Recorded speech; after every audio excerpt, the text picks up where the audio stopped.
नमस्कार दोस्तों, स्वागत है आपका आपके प्यारे चैनल मोबाइल एक्सपर्ट लाइफ में। आज मैं आया हूं जयपुर और यह जयपुर का सरकारी बस डिपो है। और यहां से हम बस से जाएंगे खाटू धाम। बाबा खाटू श्याम का मंदिर राजस्थान राज्य के सीकर जिले के रिंगस टाउन के पास में स्थित हैं। आप बस, कार और ट्रेन के माध्यम से बाबा के दर्शन करने जा सकते हैं। महिलाओं की टिकट 55 रुपये और पुरुषों की टिकट 100 रुपये है। हर साल खाटू में फाल्गुन माह की शुक्ल पक्ष प्रतिपदा से द्वादशी तक लक्खी मेला भरता है, जिसमें लाखों श्याम भक्त पहुंचते हैं। तब आप प्राइवेट बस से भी खाटू जा सकते हैं, लेकिन प्राइवेट बस का किराया ज्यादा लगता है। सरकारी बसों का भी किराया बढ़ जाता है।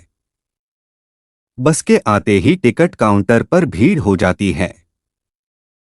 खाटू जाने वाली बस प्लेटफार्म नंबर 2 से जाती है। हमने टिकट ले ली है और बस निकल चुकी है खाटू धाम के लिए।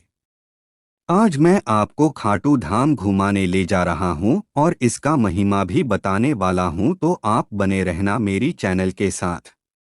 जयपुर से खाटू पहुंचने में बस को 3 घंटे लगे और अभी हम पहुंच गए हैं खाटू गांव। और यहां पर यह बना हुआ है तोरण गेट, और यहां से ई रिक्शा में भी आप जा सकते हैं और पैदल भी यात्रा कर सकते हैं। तो मैं अभी पैदल ही जाऊंगा। खाटू श्याम मंदिर भारत के फेमस मंदिर में से एक हैं। यह भगवान कृष्ण से समर्पित मंदिर हैं।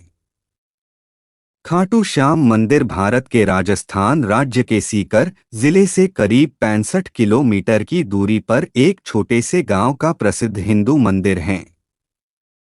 खाटू श्याम मंदिर में प्रत्येक वर्ष करीब 90 लाख से अधिक भक्त खाटू श्याम के दर्शन करने के लिए आते हैं। भक्तों का मानना है कि खाटू श्याम के मंदिर में सभी की मनोकामना पूर्ण होती हैं। खाटू श्याम मंदिर कृष्ण भगवान के प्रसिद्ध मंदिर में से एक हैं। खाटू श्याम मंदिर के इतिहास की बात करें तो इसकी जानकारी आपको महाभारत काल में प्राप्त होती है। यदि आपने महाभारत देखी व पढ़ी होगी तो आपने बर्बरीक का नाम तो अवश्य सुना होगा। बर्बरीक पांडु पुत्र भीम तथा नागकन्या मौर्वी के पुत्र थे। बर्बरीक को बचपन से ही बलशाली होने के सभी गुण प्राप्त थे। बचपन में ही इन्होंने युद्ध करने की कला श्री कृष्ण तथा अपने माता के माध्यम से सीख ली थी। युवा अवस्था में इन्होंने भगवान शिव को प्रसन्न करके उनसे 3 बाण प्राप्त कर लिए थे।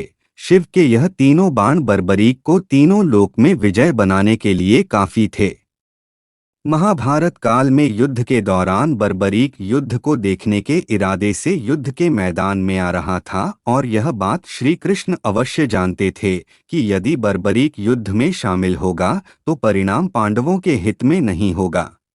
बर्बरीक को युद्ध से रोकने के लिए श्री कृष्ण ने ब्राह्मण का वेश रखकर बर्बरी के सामने आए और पूछा कि तुम कौन हो और रण क्षेत्र में क्या करने जा रहे हो। श्री कृष्ण को उत्तर देते हुए बर्बरीक ने कहा कि वह एक दानी है तथा और उसके बाण ही महाभारत युद्ध का निर्णय कर देगा। ऐसे में श्री कृष्ण ने बर्बरीक की परीक्षा लेनी चाहिए, तो बर्बरीक ने एक बाण चलाया जिसमें पीपल के पेड़ के सारे पत्ते में छेद हो गया। भगवान श्री कृष्ण बर्बरी के युद्ध क्षमता से परिचित थे और उसको किसी भी प्रकार से युद्ध में शामिल होने से रोकना चाहते थे। इसलिए श्री कृष्ण ने बर्बरीक से कहा कि तुम यदि बड़े पराक्रमी हो तो मुझ गरीब को कुछ दान नहीं दोगे। ऐसे में बर्बरीक ने जब श्री कृष्ण से दान मांगने को कहा तो श्री कृष्ण ने बर्बरीक का शीश दान में मांग लिया। बर्बरीक तुरंत ही समझ गए कि यह दान मांगने वाला अन्य कोई नहीं है बल्कि भगवान श्री कृष्ण है, और उन्होंने श्री कृष्ण से वास्तविक परिचय देने के लिए कहा। जब श्री कृष्ण ने अपना वास्तविक परिचय दिया तो बर्बरीक ने खुशी खुशी अपना शीश कृष्ण को दान कर दिया। बर्बरीक ने फागुन शुल्क दशमी को स्नान पूजा करके अपने हाथों से अपने शरीर को श्री कृष्ण को दान दे दिया था। लेकिन शीश दान से पहले बर्बरीक ने सिर्फ युद्ध देखने की इच्छा जताई थी। इसलिए श्री कृष्ण ने बर्बरीक के सिर को ऊंची चोटी पर युद्ध देखने के लिए रख दिया था। महाभारत का युद्ध समाप्त होने के बाद पांडव विजय का श्रेय लेने के लिए आपस में वाद विवाद कर रहे थे। तब श्री कृष्ण ने कहा कि ऐसे में युद्ध का निर्णय बर्बरीक ही बताएगा, तो बर्बरीक के शीश ने बताया कि युद्ध में श्री कृष्ण का सुदर्शन चक्र चलाता है, जिससे कटे हुए वृत्तचित्र उद्धारण भूमि में ढेर हो रहे थे और वही द्रौपदी महाकाली का रूप में रक्त का पान कर रही थी। भगवान श्री कृष्ण ने इस बात से प्रसन्न होकर बर्बरीक के कटे हुए सिर को वरदान दिया और कहा कि कलयुग में तुम मेरे श्याम नाम से पूजे जाओगे, तुम्हारे स्मरण मात्र से ही मेरे सभी भक्तों का कल्याण हो जाएगा और धर्म अर्थ तथा मोक्ष की प्राप्ति होगी। खाटू श्याम मंदिर में आपको समृद्धि वास्तुकला देखने को मिलता है।